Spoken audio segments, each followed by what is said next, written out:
ગંદકી કરનાર સાવધાન. કરજણમાં વિઝિબલ ક્લેનલીનેસ પર કડક કાર્યવાહી. પણ આ અભિયાન ક્યાં સુધી? રાજ્ય સરકારશ્રીની સ્પષ્ટ સૂચનાઓને અનુસરી સમગ્ર રાજ્યની નગરપાલિકાઓમાં વિઝિબલ ક્લેનલીનેસ માટે સઘન કાર્યવાહી શરૂ કરવામાં આવી છે. આ અનુસંધાને કરજણ નગરપાલિકા દ્વારા શહેરભરમાં વ્યાપક અને કડક સફાઈ અભિયાન હાથ ધરવામાં આવ્યું છે, જે એક તરફ આવકારદાયક છે, તો બીજી તરફ ગંદકી કરનારાઓ માટે સ્પષ્ટ ચેતવણી સમાન છે. નગરપાલિકાની સેનિટેશન ટીમ તથા તમામ પદાધિકારીઓના સંકલનથી મુખ્ય જાહેર રસ્તાઓ, ખુલ્લા પ્લોટ, રહેણાંક અને વ્યાવસાયિક વિસ્તારો, કચરાના સ્થળો, એસ.ટી. ડેપો અને રેલવે સ્ટેશન સહિત દરેક વિસ્તારમાં સફાઈ કામગીરી તેજ કરવામાં આવી છે.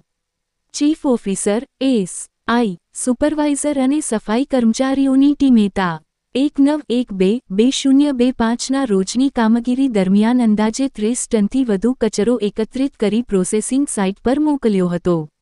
માત્ર સફાઈ નહીં, પરંતુ નિયમો તોડનારાઓ સામે કડક દંડાત્મક કાર્યવાહી પણ કરવામાં આવી છે.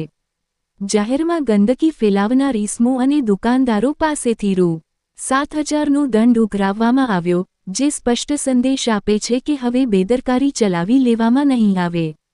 વિશેષ નોંધનીય બાબત એ છે કે નગરપાલિકા દ્વારા લાઉડ સ્પીકર મારફતે શહેરમાં ફરતી અવેરનેસ જાહેરાતો પણ કરવામાં આવી રહી છે, જેમાં નાગરિકોને ગંદકી ન કરવા, કચરો યોગ્ય જગ્યાએ નાખવા અને નિયમોનું પાલન કરવા અપીલ કરવામાં આવી રહી છે.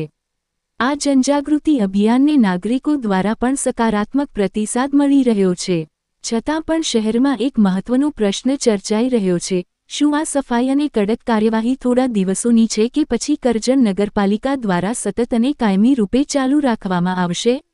જો આ અભિયાન નિયમિત રહેશે અને જનસહયોગ મળશે, તો કરજણને સાચા અર્થમાં સ્વચ્છ શહેર બનાવવાનું સપનું સાકાર થઈ શકે.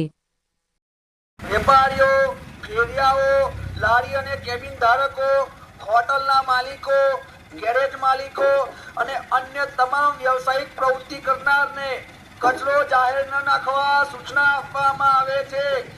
આપની દુકાન, લારી, ગેરેજ, કેબિનની આસપાસ ગંદકી કે કચરો જોવા મળશે તો સખ્તાઈપૂર્વક દંડનીય કાર્યવાહી કરવામાં આવશે.